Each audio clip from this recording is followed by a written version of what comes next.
சென்னை மெரினாவில் உள்ள அண்ணா கலைஞர் நினைவிடத்தில் தமிழக நிதியமைச்சர் தங்கம் தென்னரசு மரியாதை செலுத்திய அந்த காட்சிகளை பார்த்துக் கொண்டிருக்கிறோம். விவரங்களை நம்முடைய செய்தியாளர் ஜெரி வழங்கலாம் கேட்கலாம். ஜெரி, தமிழக பட்ஜெட் தாக்கல் செய்யப்படுவதற்கு முன்பாக அண்ணா கலைஞர் நினைவிடத்தில் அவர் மரியாதை செலுத்திருக்கக்கூடிய காட்சிகளை பார்த்துக்கிட்டு இருக்கிறோம். விவரங்கள்.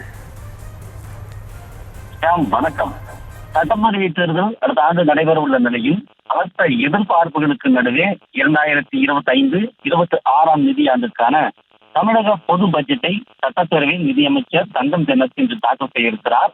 தலைமைச் செயலகம் புறப்படுவதற்கு முன்னதாக மெரினா கடற்கரையில் உள்ள முன்னாள் முதல்வர்கள் அறிஞர் அண்ணா மற்றும் கலைஞர் நினைவிடத்தில் மரியாதை செலுத்திவிட்டு புறப்பட்டிருக்கிறார்.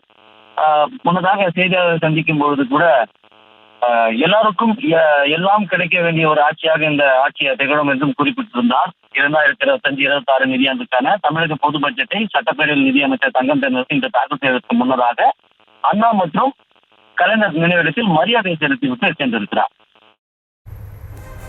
விவரங்களுக்கு நன்றி. சரி.